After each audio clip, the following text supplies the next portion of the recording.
அதிமுகவும் சரி, எடப்பாடியார் வந்து மக்கள் பயணம் போயிட்டு இருக்காரு, பிரச்சாரம் போய்கிட்டு இருக்காரு. தாவேகா குடி அசைப்பதையெல்லாம் நம்மால பார்க்க முடியுது. ஒரு புதிய கூட்டணிக்கான அச்சாரம்ங்கிறாங்க.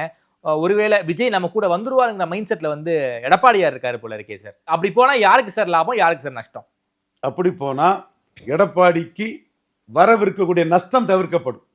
என்ன சார் வரக்கூடிய நஷ்டம் தவிர்க்கப்படும்? விஜய் தனிச்சு நின்னா எடப்பாடிக்கு தான் நஷ்டம். ஓகே. சீமானுக்கு லாபம். இந்த கம்பாரிசன் இருக்கு பாருங்க. அதுல சிவன் தாண்டா ஹீரோ, இவன் டம்மிங்கிறத மக்கள் உணர்ந்துருவான். ஃபார்ச்சூன் ஃபேவர்ஸ் த பிரேவ்னு சீமான் தான் பிரேவ். காங்கிரஸ் பாஜகவையும் காங்கிரஸ் பாஜகவோட ஒட்டுண்ணி ஊதுகுழல் தொங்கு சதைன்னு திமுக வேணா திமுக அடிக்கிறான், கருணாநிதி ஜெயலலிதாவையும் அடிக்கிறான்னு சீமான் பிரேவ் லீடர்னு மக்கள் உணர்ந்துக்குவான். சீமானுக்கு அது லாபம் வரும்.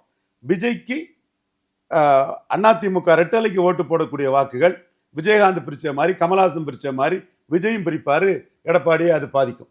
ஓகே, விஜய் தனியா நின்னார்னா நிச்சயமாக எடப்பாடியை பாதிக்கும். அதன் காரணமா தான் கூட்டணிக்கு வாங்கங்கிற இந்த அழைப்பை எல்லாம் அந்த இதுக்காக தான் விஜய் மேல சாப்பிட்டாட்டு பெரிய கட்சி வருது, அந்த கட்சி வருது, இங்க மெகா கூட்டணி அமைப்புன்னு சொல்றேன்னா, தனிச்சு நின்னா எடப்பாடி ரொம்ப காலின்னு சொல்ல மாட்டேன், விளாட கொண்டுறோம் வன்னியரும் அவரோட நிற்பாங்க.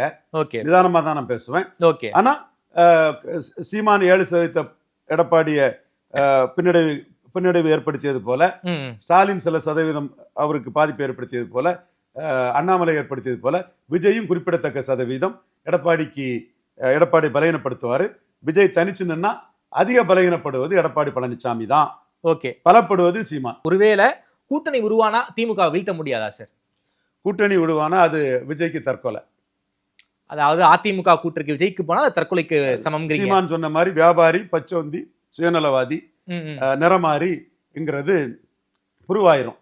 பாப்புலாரிட்டியை ரஜினி அஜித் வந்து வியாபாரமாக்கல, இவர் வியாபாரமாக்க வந்துட்டாரு.